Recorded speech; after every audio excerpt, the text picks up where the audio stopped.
I did food delivery for about 1.5 years in my early 20s, mostly nights, mostly the same route, because I lived on the east side of the river and most of the good tipping neighborhoods were on the west side. That meant the Route 9 bridge, twice a night minimum, sometimes 6 or 7 times on a busy Friday. It's not a big bridge, maybe 40 seconds to cross at the speed limit. Steel truss, 2 lanes, sidewalk on one side that nobody ever used because there was nothing to walk to on either end, just the highway on ramps. For context, I want to say this job was about as unglamorous as it gets. Gas station coffee, a phone mount that kept sliding down the dash, an app that paid worse every month it seemed like. I mention that because none of what happened felt like it belonged in that world. It felt too quiet for a job that loud and stressful. The bridge was the one calm part of my whole night, and that's exactly why I noticed when it stopped being calm. The first few months, nothing. It was just a bridge. If anything, I liked it, because it was the one part of my shift where I wasn't thinking about turn-by-turn directions, just 15 seconds of open water and then back into the grid. Sometime around month 4, I started noticing the sidewalk light. There's a single lamp on that pedestrian sidewalk, dead center of the span, and it flickers. Not dramatically, just a little stutter every time I passed under it, like a bad connection.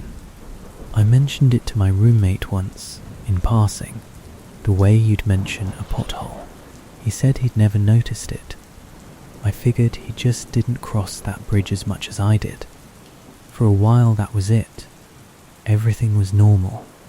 I'd cross, the light would do its little flicker, I'd keep driving, and that was the whole event. I actually started looking forward to it in a weird way, like it was a landmark that meant I was almost to the good side of town. Summer turned into fall, tips got better with the holidays coming, and honestly, that stretch of a few months was probably the best run I had at that job, financially speaking.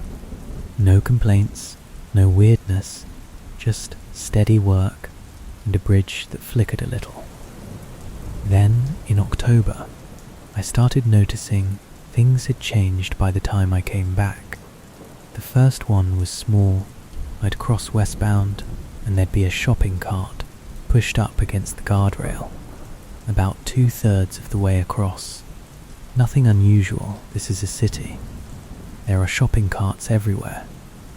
But when I came back, maybe 40 minutes later, eastbound, the cart would be gone, not pushed somewhere else that I could see.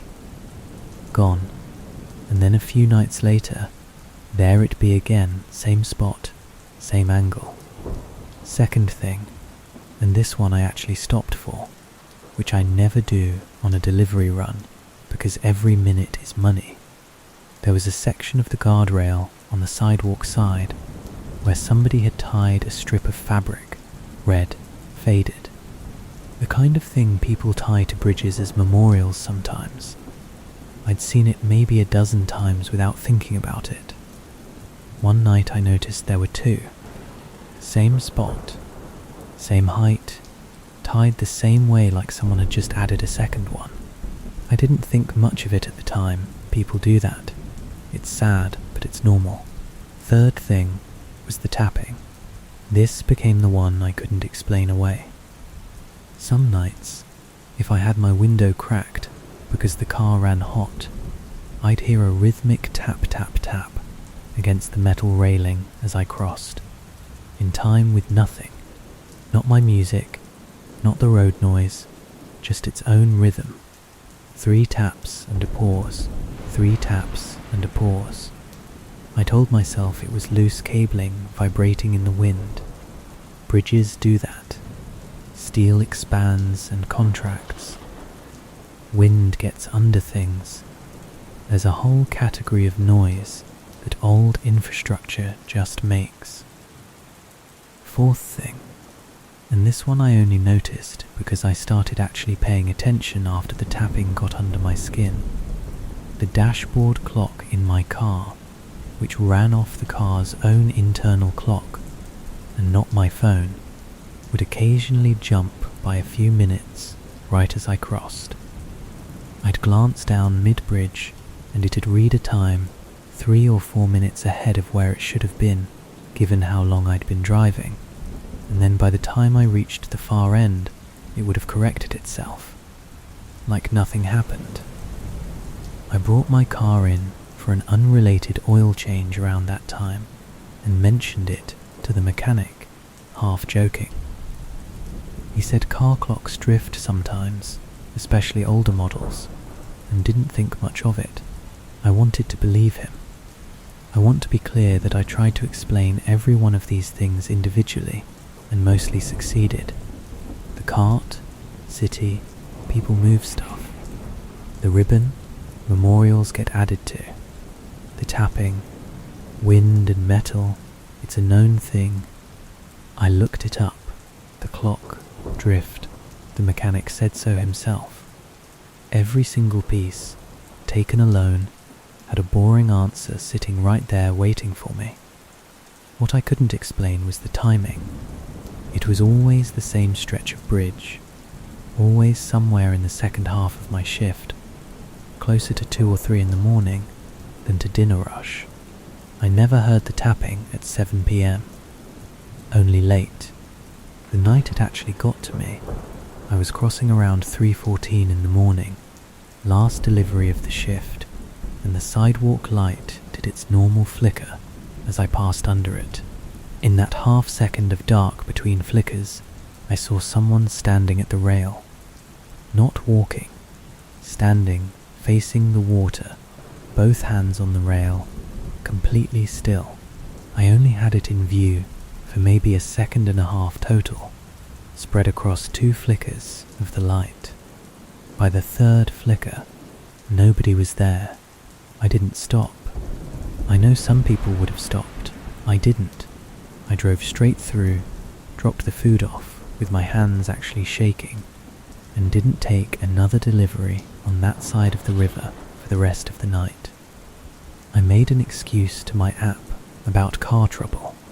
For a couple of weeks after that, I only crossed during daylight hours, rerouting whenever I could, eating the lower tips just to avoid it. Eventually the money won out over the nerves, the way it always does when you're 22 and broke, and I went back to running it at night. I told myself the figure had probably just been another driver who'd pulled over to check a flat, and that the timing of the light flicker had made it look posed, and still in a way it probably wasn't. I still cross that bridge sometimes, during the day mostly, and it's just a bridge, I promise you. In daylight, it's the most boring stretch of road in the city, but I still don't take deliveries there after 2 a.m, if I can help it, and I never did figure out where that second ribbon came from, or who tied it, or why there were exactly 4 sets of footsteps worth of sound, the one night I decided to count. I worked toll collection on an old suspension bridge for 3 years before they automated the booths and let most of us go. Overnight shift, 11 p.m. to 7 a.m, which sounds worse than it was. Traffic was light. The booth had heat in winter, and honestly, I liked the quiet. You get used to a rhythm on a shift like that, same handful of regulars, same lull between about 1 and 4 in the morning, where sometimes 40 minutes would go by without a single car. I want to paint the actual booth for you, because it matters later. Narrow glass box, barely wide enough to turn around in, one little space heater that only worked if you kicked it a certain way, and a view straight down the deck toward the walkway that ran along the south side of the span. You could see almost the whole bridge from that booth if the lighting cooperated, which most nights it did. There was another guy who worked at the booth 2 down from mine, older than me, been there almost 15 years by the time I started. He was the one who first mentioned the rule, though he didn't call it a rule, he called it just something we do. He told me, real casual, first week on the job, that if a car came through the far lane, the one closest to the walkway, going less than 15 miles an hour, sometime after 3 a.m, don't wave at the driver, don't make eye contact through the glass. Just process the toll and let them go. I asked why, and he shrugged and said just something we do here. I figured it was one of those workplace superstitions every job seems to have, like not saying the word quiet in a hospital. I didn't think about it again for months. Everything was completely normal for most of that first year. I liked the job. I liked the view of the water at sunrise. The bridge had its usual maintenance noises, expansion joints clunking under weight, wind humming through the cables on bad weather nights, and none of it bothered me, because it was just the sound of the place doing its job. I actually got pretty good at identifying every routine sound that structure made, could tell you the difference between a cold weather contraction clunk and a heavy truck sway just by feel through the booth floor, which made it all the more obvious later when something didn't fit any category I already knew. Then I started noticing the slow cars. Not often, maybe once every couple of weeks. A car would come through the far lane well under the speed limit, sometimes as slow as walking pace, always somewhere after 3 in the morning, and I found myself following the old guy's rule out of habit more than belief. Eyes down, process the transaction, wave them through without really looking. The first few times I told myself it was just people who were tired, or lost, or being cautious because of ice on the deck. What started to bother me was the count. We had a manual log back then, separate from the electronic toll count, where we'd note anything unusual, an accident, a stalled vehicle, whatever. I started, just for my own peace of mind, privately tracking how many slow cars came through my lane, specifically between 3 and 4 a.m, over about 2 months. It came out to 11 times. 11 times, always that lane, never any other, always that hour window, and every single time, when I glanced at the electronic plate read log the next morning out of curiosity, the vehicle read as no match or the frame was too blurred to log, which our system almost never did. It read plates in fog, in rain, at highway speed. It didn't fail like that for anything else. There was a fourth thing I almost forgot to count, because at the time it seemed too small to matter. The walkway gate at the south end, the one pedestrians used, had a manual counter on it, an old mechanical clicker that logged foot traffic for city records. Some mornings when I handed off my shift, the count would be higher than it should have been given that I hadn't seen a single pedestrian cross all night. Not one. Not on my side of the glass. Not anywhere in view. I mentioned it to the day shift guy once, and he just said the counter was probably faulty. City never replaced anything on that walkway if it could help it. I brought it up with the older guy again, more directly this time, and he got quiet in a way that wasn't like him. He said that a long time before I started, there'd been an incident on the walkway. He wouldn't give me details, said it wasn't his to tell, and that ever since, some of the guys on nights had a feeling that the bridge sort of remembered it in its own way, and that the slow cars were just something you didn't examine too closely if you wanted to keep sleeping fine during the day. I want to say I laughed that off, and mostly I did, because you have to, working nights on a bridge, or you'd never make it through a shift. I told myself, cars stall, people drive cautious at night, plate cameras have blind spots for logical reasons I just didn't know yet. The night I stopped being able to explain it away was in my second winter there. Slow car came through the far lane at 3:40 a.m, crawling, maybe 8 miles an hour. I did what I always did, eyes on the register, hand out for a card that never came, because half the time the driver's window was cracked just enough for a hand, gloved, to pass through cash instead. This time, no hand came. I heard the window motor instead, going down further than it needed to, for a simple toll payment, and out of habit more than choice, I looked up.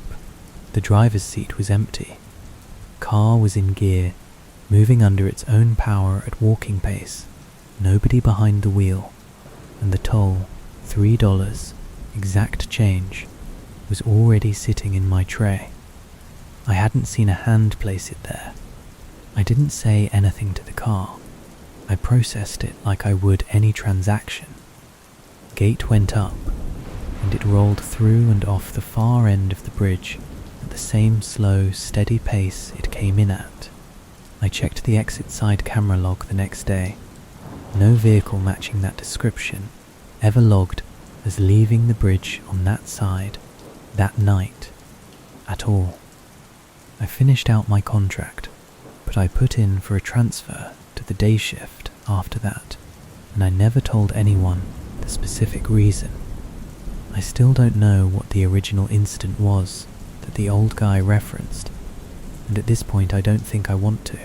I did ask him, once more on my last overnight shift, whether he'd ever seen the empty car himself. He said he had, years back, exactly once, and that after that night he started following his own rule without exception, no matter how tired he was or how much he told himself it was nothing. He retired about a year after I transferred. I never worked with anyone else who'd admit to having seen it, though a couple of the newer hires, once they'd been on nights long enough, started asking me the same questions I'd once asked him. My wife and I bought our first house 2 years ago, a fixer-upper in a city neither of us had lived in before, in a neighborhood that backs up to a creek with a narrow pedestrian footbridge connecting our street to the one behind it. It's a small thing, wooden, maybe 30 feet across, the kind of bridge you'd barely notice on a real estate listing. It came up exactly once during the walkthrough, when the inspector mentioned, almost as an aside, that the footbridge technically belonged to the city and not to us, so we weren't responsible for its upkeep.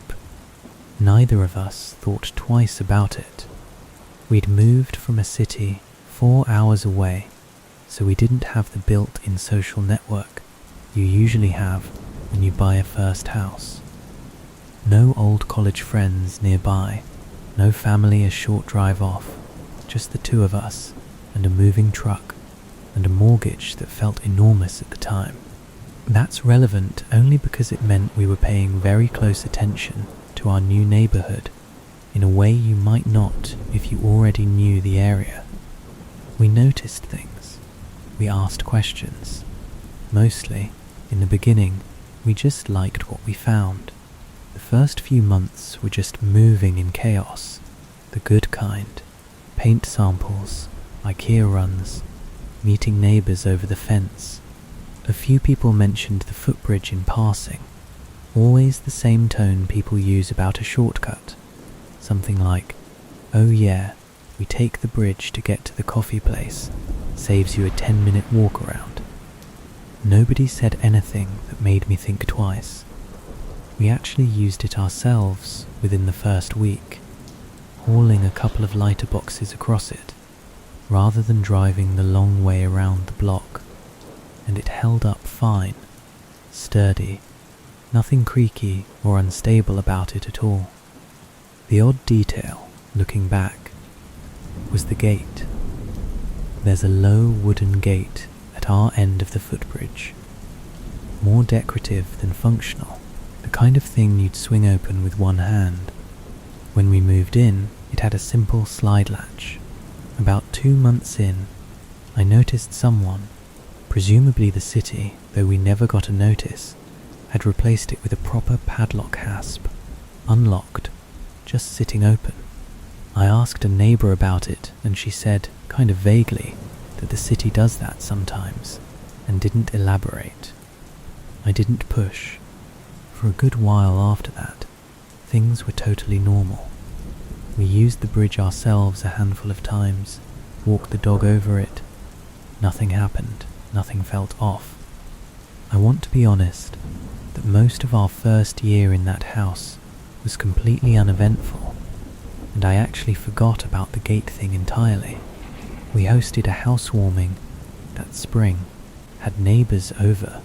Everyone crossed the little footbridge to get to our yard from the street behind us without a single comment about it, which in hindsight I take as a good sign that whatever came later wasn't some obvious, well-known thing everyone but us already knew to avoid. It was the second winter that things started stacking up. First was the dog. She's an easygoing rescue mutt, never reactive, and she flatly refused to cross the footbridge starting sometime in November. Not nervous refused, dug in, braced, wouldn't move, would actively pull backward if I tried to lead her onto it. This was a dog who'd walk into traffic for a dropped hot dog. I chalked it up to the wet wood being slippery underfoot. Maybe she'd had a bad step on it once that I hadn't seen. Second thing was the porch light. We have a motion light on our back porch that faces the footbridge, and starting around the same time, it began triggering at night with no one visibly there. I checked, more than once, actually got up and looked. I told myself it was raccoons, which we do have, or a branch swaying into the sensor's range, which was possible given how close the tree line was. I actually went as far as trimming back every branch within range of the sensor one weekend, just to rule that theory out properly, the way you do when something's bothering you more than you want to admit. It triggered again 3 nights later, same time window, nothing in frame, branches nowhere near it anymore. That's when I stopped being able to lean on the branch explanation, even though I kept trying to find a version of it that still worked. Third thing was the mail. Sounds small, I know. But our mailbox sits right at the foot of our driveway, close to the footbridge path, and twice that winter we found the flag up, and a single blank envelope inside, unsealed. No stamp, no address, nothing written on it at all. We asked our carrier directly if she'd left it. She said she hadn't, and seemed genuinely thrown by the question. Said she'd never leave anything unaddressed like that. Fourth thing, and this is the one that made my wife start locking the back door even though we never had before, our security camera, which faces the yard and catches the edge of the footbridge in frame, started picking up a shape crossing it at night. Always between about 1 and 2 in the morning, always moving at a slow, even walking pace, and always cut off at the edge of frame before reaching our side. The footage was never clear enough to make out anything beyond a human-sized shape and a walking gait. We reviewed it together multiple times, trying to rule out a jogger, a neighbour, a raccoon standing weird, a trick of shadow from a passing car's headlights on the street behind the creek. None of those explanations held up cleanly. Joggers don't walk that slow. The shadow theory didn't work because there's no street light at that angle that could cast it. We genuinely tried to explain it before we let ourselves be freaked out by it. We went through the usual process of elimination you'd expect from two people who both work in fields that reward skepticism. My wife's an accountant. I do its support. Neither of us is prone to jumping at shadows. We looked into whether the footbridge sat on some kind of old utility line that could explain electrical interference with the camera. It didn't. The utility easement ran along the street, nowhere near the creek. We considered whether a neighbour's outdoor cat was setting off the porch light and somehow reading as human-sized on certain camera angles. We tested that too, deliberately, walking our own cat-sized cooler past the sensor to compare the resulting footage. It didn't come close to matching what we'd recorded. I finally asked a long-time neighbour directly, over the fence, if she knew anything about the bridge or the house before us. She got quiet, the way people do when they're deciding how much to tell you, and said only that the family who lived in our house before us had also stopped letting their dog near it, and that she didn't really know more than that, or didn't want to say if she did. We still live there. The dog still won't cross it. We don't push her. And some nights, usually well after midnight, the porch light still comes on with nothing visible in frame, and neither of us has found a version of its, probably raccoons, that actually makes either of us feel better about it anymore. We've talked, more than once, about putting up a taller fence to block the view of the bridge from the porch entirely. Mostly so we'd stop checking the camera footage every time the light triggers. We haven't done it yet. Part of me thinks we're both a little afraid of what it would mean to stop watching. This happened on a drive out to my grandparents' place, which is about 3 hours from where I grew up, out past where the cell service gets spotty and the roads narrow down to one lane each way with no shoulder. There's an old truss bridge you have to cross about 20 minutes before their turn-off, single lane. One of those where you basically have to trust that nobody's coming the other way, because you can't see across it until you're already committed. We made that drive every summer of my childhood, and the bridge was just part of the route, no different to me than any other landmark you clock and forget. My dad always slowed way down for it, which I used to think was just caution, given how narrow it was. It wasn't until I was maybe 16 that my older cousin told me, almost like a joke, that the family had an unspoken thing about not stopping on that bridge, ever, for any reason, and that if you had to slow down you kept the windows up. I laughed it off.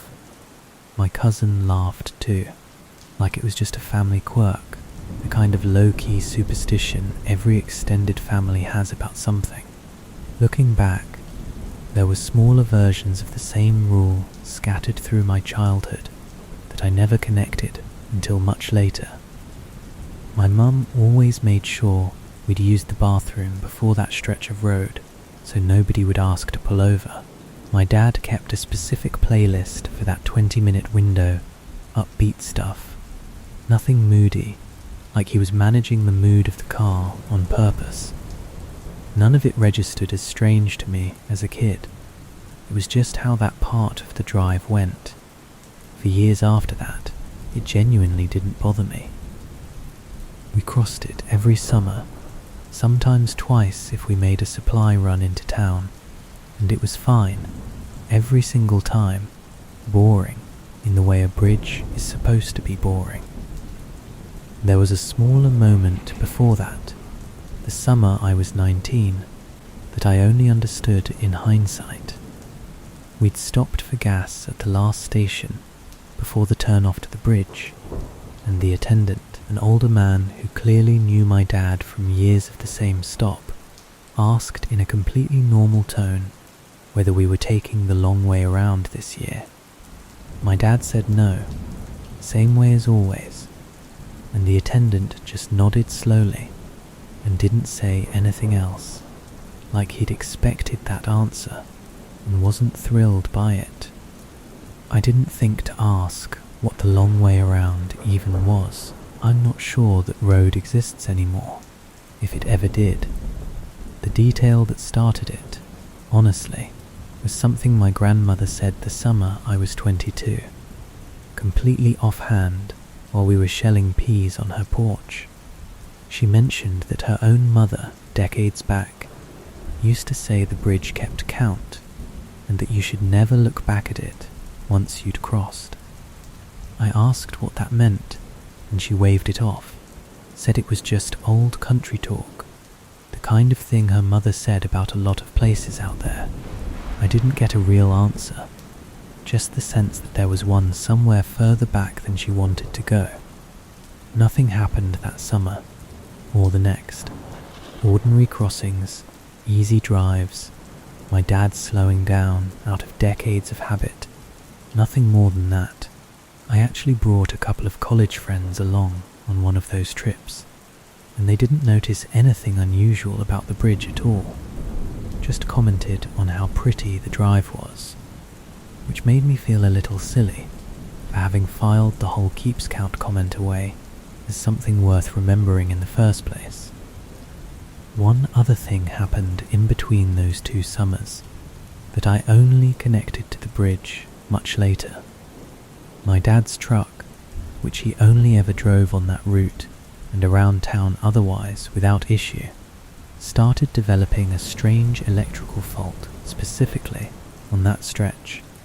The radio would cut to static for the exact duration of the crossing, every single time, then come back clean the second the tires hit solid ground on the far side.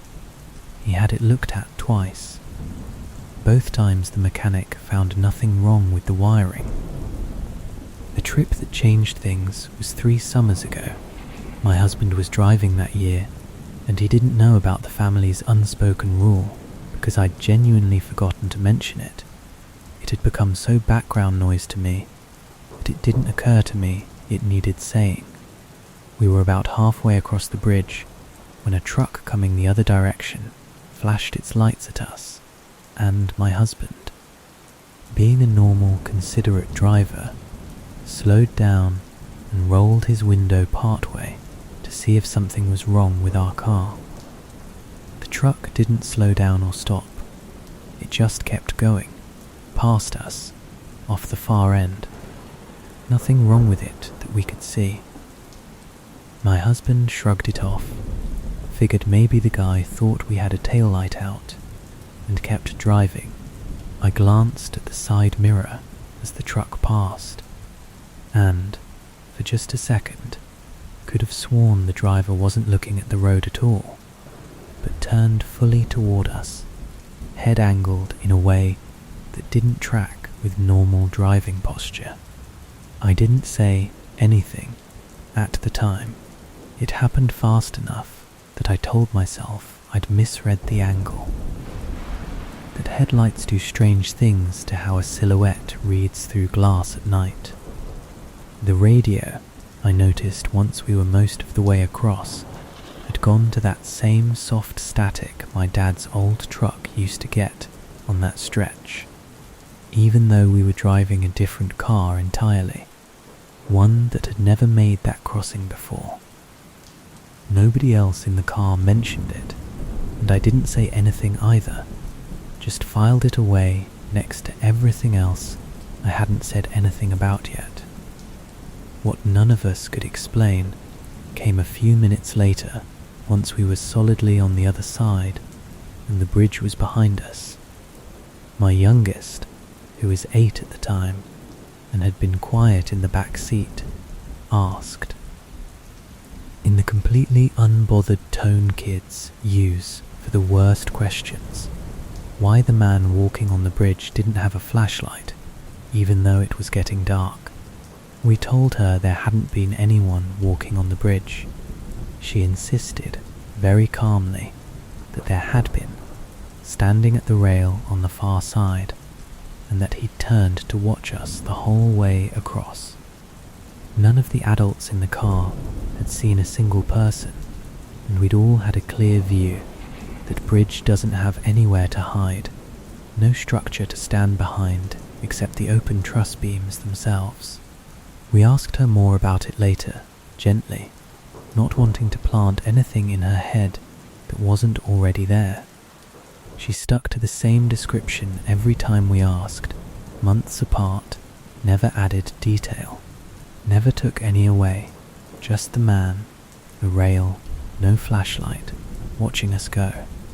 My grandmother passed a year later, and I never got the chance to ask her what keeps count actually meant, or whether it was supposed to be a warning about looking back, or about being looked at. We still make the drive most summers, and my husband knows the rule now, without needing to ask why. Our daughter is older now, and she doesn't remember mentioning the man on the bridge at all when we've brought it up gently since.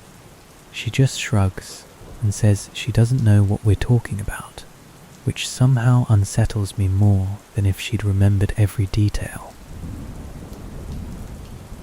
I want to preface this one by saying I'm an engineer. I deal in load calculations and steel fatigue and inspection reports, and normally I'm the least superstitious person in any room. This happened during a night inspection on an old cantilever bridge that the city had flagged for a structural review after a routine sonar scan on the support piers came back with some readings the office wanted a second look at before they signed off on anything. Night inspections aren't unusual. You want the bridge closed or near empty of traffic to safely access certain areas, so a lot of that work happens between midnight and 5. I'd done maybe a dozen night inspections before this one, always with at least one other tech, sometimes two, running lines and photographing joints and taking manual soundings on sections the sonar had flagged. It's slow, careful, unglamorous work, and honestly, most nights, kind of peaceful. You've got the whole structure to yourself. The city lit up in the distance, just you and a clipboard and a headlamp. The specific job requires a fair amount of gear, safety harnesses clipped to a static line, a rolling equipment cart for the gantry sections, sounding hammers, a laptop running the analysis software back at the site trailer. It's not the kind of job where you improvise. Everything is procedure, everything is logged, which is part of why what happened bothered me as much as it did. My whole professional life is built around things having documented, repeatable explanations. This particular bridge had a reputation among the crew before I ever set foot on it. Nothing specific, just the kind of thing where a couple of the older techs would go quiet if you asked directly why they always requested daytime work orders on that one span in particular. When I pushed one of them on it, he told me, half joking, that a worker had died during original construction back in the 60s, fell from the upper truss during a storm, and that some of the old-timers considered that section unlucky ever since. Construction deaths on big spans from that era aren't unusual, sadly, so I filed it away as sad history rather than anything relevant to my actual job. The first 2 nights of the inspection were completely standard. My partner that week, a tech named Priya, and I worked our way pier by pier, tagging minor corrosion, nothing alarming, nothing outside expected wear for a structure that age. We joked around, ate bad gas station sandwiches on the access platform, the usual. Priya had worked with me on 2 previous projects, and was, if anything, more meticulous than I was about documentation, which matters here. She's not someone who exaggerates a reading or lets a strange result slide without double-checking it 3 different ways first. The 3rd night, We were working the exact section the sonar had flagged, close to where the older tech had mentioned the fall happened decades back. Though I hadn't told Priya that detail, didn't seem relevant, didn't want to spook her before a technical task that requires steady hands.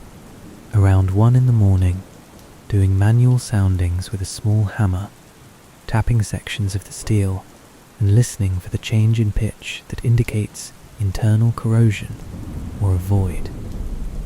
I started getting a strange result. In one spot, about a meter of steel beam, the tapping produced an echo, not a dull thud like healthy steel, not the hollow rattle of corrosion either, but a distinct double tap, like something was tapping back a half second behind my own strike, every single time, consistent, from inside the structure. Priya heard it too, unprompted, before I said anything, and her first reaction, same as mine, was mechanical. She suggested it might be a loose conduit or old cable running through that section reacting to vibration. Reasonable theory.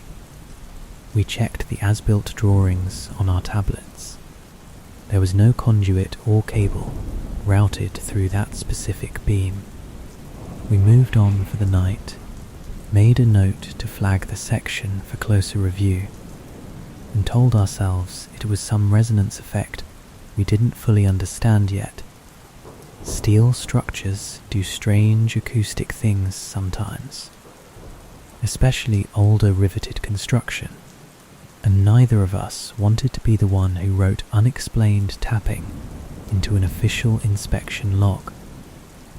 The second odd thing came the following night, working a different but adjacent section.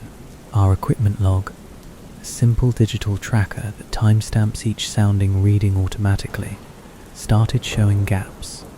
Not missing data exactly, but readings logged for locations neither of us had physically reached yet that shift, timestamped a few minutes ahead of our actual position on the structure. We assumed at first it was a software bug, a caching error in the app, something it could explain in the morning.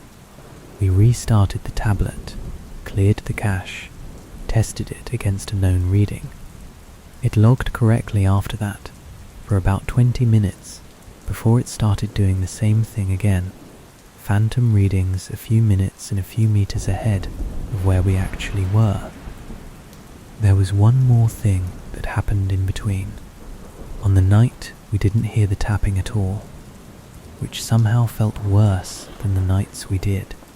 Priya was reviewing our thermal imaging camera footage back at the trailer, a standard part of the workflow for spotting temperature anomalies that can indicate moisture intrusion inside the steel.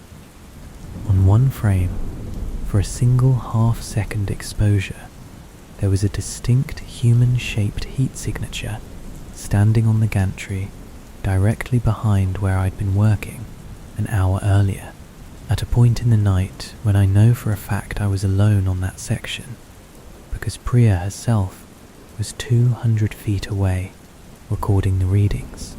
We watched that clip probably 30 times. Neither of us could make it show anything other than what it showed.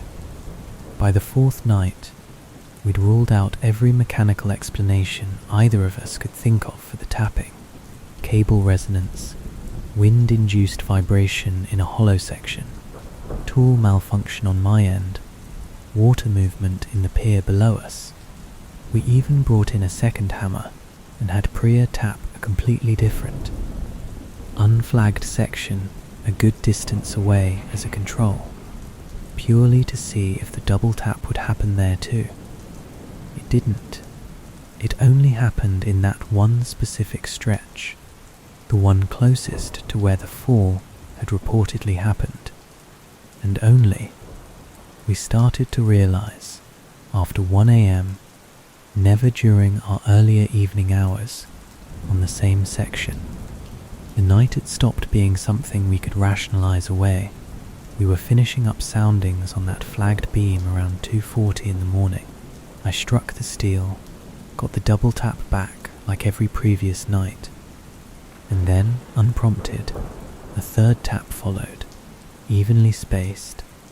Same rhythm, but this time from a location about 4 feet further along the beam than where I'd struck, like it had moved. Priya and I looked at each other, and neither of us said anything for a solid 10 seconds. The two of us alone on an unlit gantry 60 feet above black water in the middle of the night, listening to nothing, waiting to see if it would happen again. It didn't. Not that night. We finished the survey.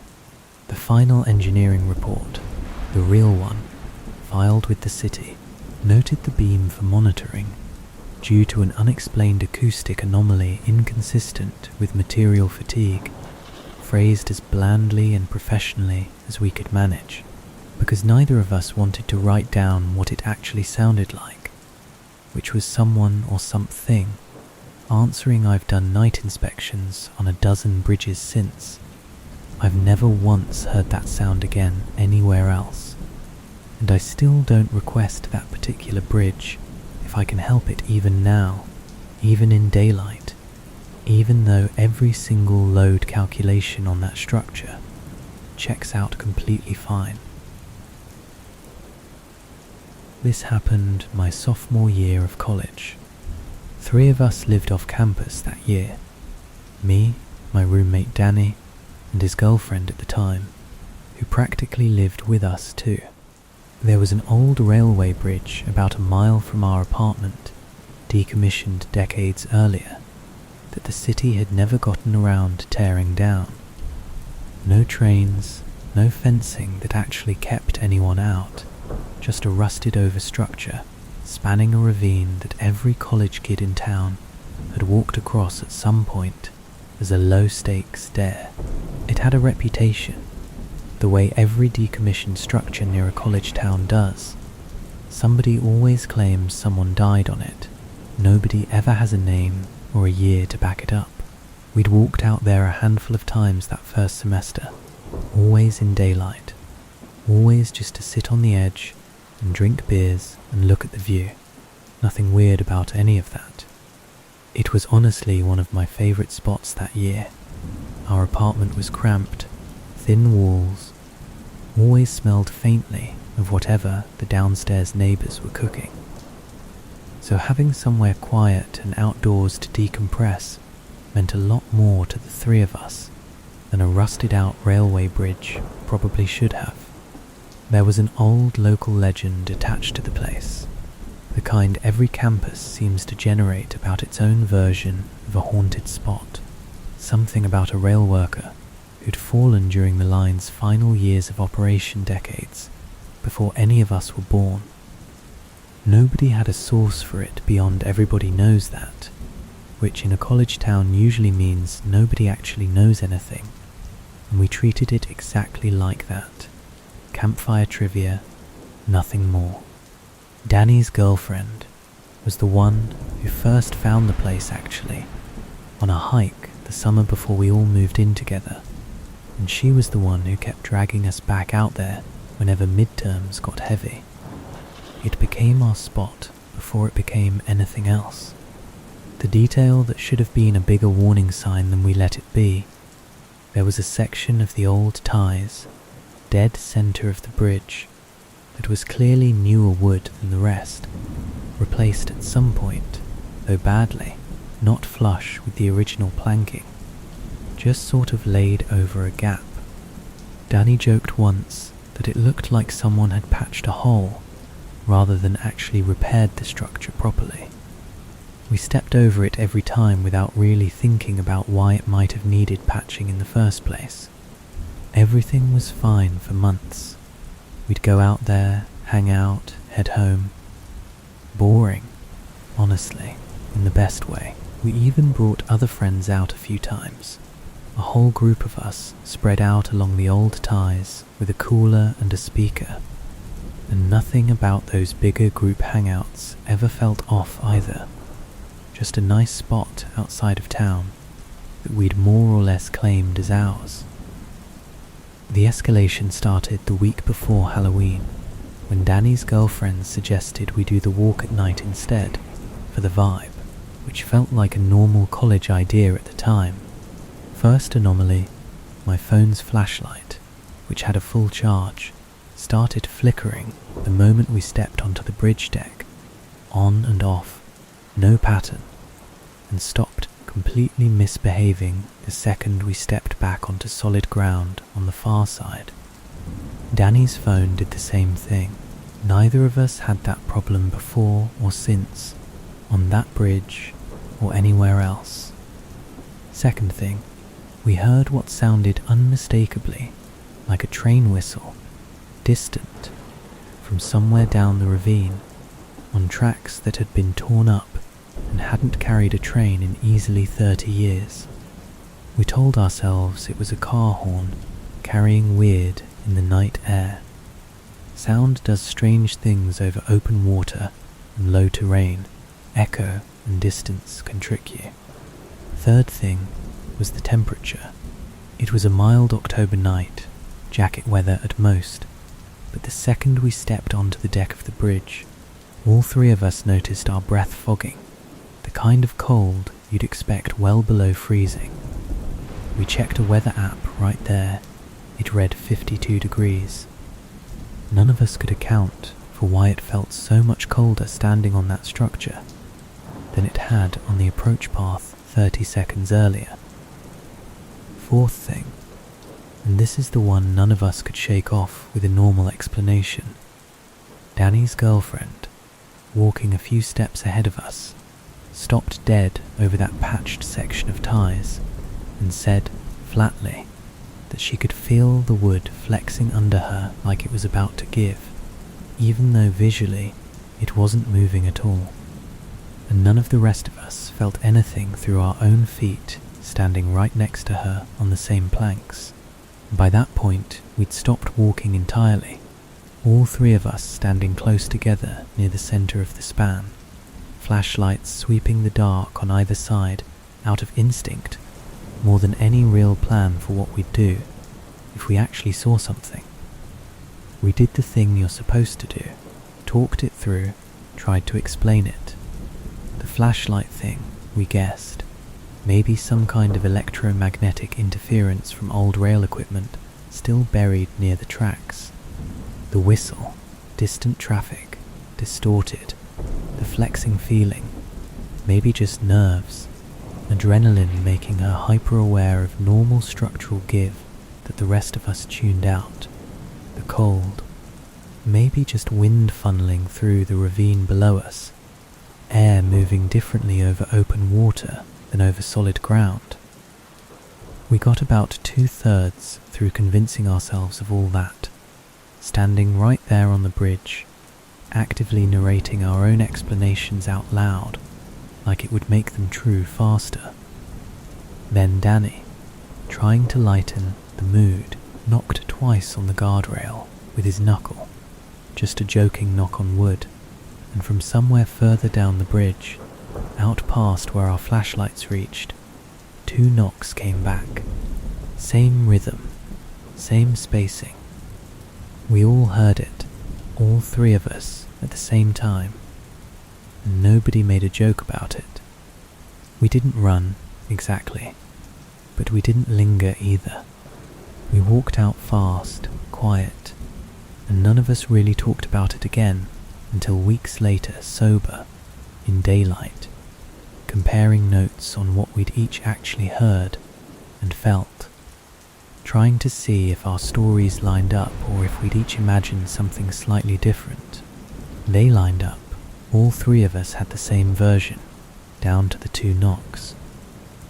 We stopped going out there after that. I don't know what was under that patched section of ties, or why it needed patching, and none of us ever went back to find out. A couple of underclassmen we knew vaguely tried to go check it out themselves after hearing us talk about it second-hand, treating it like a dare the way we once had. They came back saying it was just a bridge, nothing happened.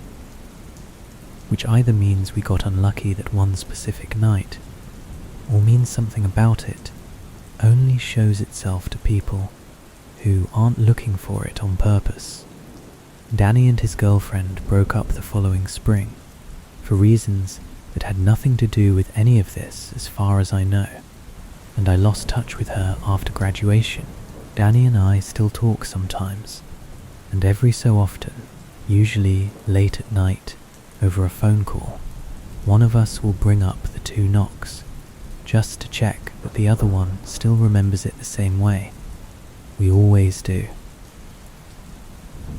This is the one I've thought about the most, and it's the one I've had the hardest time deciding how to tell, because most of what happened has a completely mundane explanation available for every single piece of it, except one part, which I still can't account for, and which is the reason I don't run that route anymore, day or night. I used to run early, before work, along the river path that goes under a big 4-lane overpass bridge near my apartment. Popular route, lots of other joggers and cyclists most mornings, well lit even in the dark months. I ran that stretch most weekdays for almost 2 years without a single issue. I should say I'm generally a careful person. I run with a road ID, I tell someone my route, I don't wear both headphones so I can hear my surroundings. I bring all that up because I want it clear that what happened wasn't a case of me being careless or unaware of my environment. I was paying attention the whole time. That's actually what makes it stick with me. I noticed everything as it happened, and it still didn't stop what happened next. Around the start of one winter, I started noticing a man who was often near the underside of the bridge when I passed through, early, before 6, before the path really filled up with other people, not doing anything alarming, sitting on the concrete embankment, sometimes with a bag, sometimes with what looked like camera equipment. City's got a fair number of unhoused folks who use overpasses for shelter, and photographers do use that underside for the graffiti and the light, so neither detail struck me as unusual on its own. I gave him the same nod you give anyone you pass regularly, and kept moving. For a couple of months, that's all it was, a familiar face on a familiar route, nothing more. I actually started to think of him as one of the fixtures of my morning, the way you do with regulars, on a route you run enough times. I even nodded to him on cold mornings, the way you'd nod to a doorman or a regular at your coffee shop. That small unspoken acknowledgement that you both exist in this early, quiet version of the city that most people never see. It felt, if anything, like a point of connection, rather than anything to be wary of. The seed detail, the one I brushed off at the time, he started being there consistently, at exactly the same point in my loop, every single day, regardless of what time I actually left my apartment, which varied by 10 or 15 minutes depending on how I slept. That should have been a bigger flag than it felt like at the time. Meeting a stranger at the same spot every day is easy to explain if your schedules happen to align, harder to explain when yours doesn't and his still does. The escalation, once I started actually paying attention, happened gradually enough that I can only really reconstruct the order in hindsight. First, I noticed he'd started photographing something. I couldn't tell what. Camera always angled slightly toward the path, rather than the graffiti or the structure itself, which is what you'd expect a photographer to actually be interested in under a bridge like that. Second, one morning I found, tucked into the crack of the concrete barrier along my usual turnaround point, a printed photo, slightly weathered like it had been there a day or two, of the river path itself, empty, taken from roughly the angle of where he usually sat. Third, a co-worker who occasionally joined my run mentioned, unprompted, that she'd noticed the same man watching from the same spot on the one morning she'd come with me and asked, half joking, if I knew that guy, which told me it wasn't just something I was noticing because I was primed to. Fourth, and this is the detail I keep coming back to, I started noticing that my usual stride pattern, where exactly I placed my feet along a particular cracked section of pavement, a habit most runners develop without thinking about it, seemed to be mirrored in a set of shoe prints in the frost one January morning. Prints that weren't mine, laid down before I'd even arrived that day, following the exact same line I always ran. There was one more piece to it that I didn't mention to anyone at the time because it felt too small to bring up next to everything else. My apartment building has a shared entry with a keypad, and about a week before the last photo, the building's front camera caught someone standing at the entrance for almost 4 full minutes around 2 in the morning, not attempting to enter, not pressing any buttons, just standing there facing the door before eventually walking off frame. The footage was too far away and too poorly lit to make out a face, but the build of the person matched, and I hadn't thought anything of it until I connected it to everything else afterward. I did what you're supposed to do before jumping to conclusions. I told myself photographers do return to good light and good composition daily, that unhoused people often have fixed routines because a known spot means safety, that the photo in the barrier crack could have been dropped by literally anyone doing exactly what I was doing, walking that path, and that the footprints could have just been an earlier runner with a similar gait and a similar habit of favouring that side of the pavement. Every individual piece had a boring explanation. I actually said all of this out loud to my co-worker over lunch one day, laying it out point by point like a closing argument, and she agreed with every piece of it, and neither of us felt any better afterward. I changed my route anyway, quietly, without making it a big thing, shifting my run to loop the other direction and skip that underpass entirely for about 3 weeks. I want to be honest that for those 3 weeks, nothing happened. No photos, no sightings, nothing. And I started to feel a little silly about the whole thing. Chalked it up to overthinking a coincidence. I went back to my original route on a Friday because it was faster and I was running late for work. He wasn't there, which itself felt strange after months of complete consistency. Instead, tucked in the exact same crack in the concrete barrier, there was a new photo. This one wasn't of the empty path. It was of me, from behind, mid-stride. Taken from a distance that meant he'd have had to be well off his usual spot to get that angle, closer to the turnaround point I used near the far end, a part of my loop he'd never once been near in all the months I'd noticed him. I never saw him again after that morning. I reported it for what it's worth, though there wasn't much to report beyond a description and a photo I didn't keep. I don't run that path anymore, underpass or otherwise, and I've never quite been able to make the last part of this fit any of the boring explanations that covered everything before it. I moved apartments about 8 months later, partly because of this, though I told everyone it was for the closer commute. I still run, but I stick to a treadmill or a track with other people around now, and I still catch myself checking behind me on quiet stretches of sidewalk, even in broad daylight, even years later, waiting to see if someone's keeping pace with me from a distance I can't quite explain. That's all 7 for tonight. If you made it this far, thank you for hanging out, whether you're drifting off or just enjoying the build. If any of these got under your skin, you're not alone. A lot of us feel a little differently about bridges after hearing stories like these.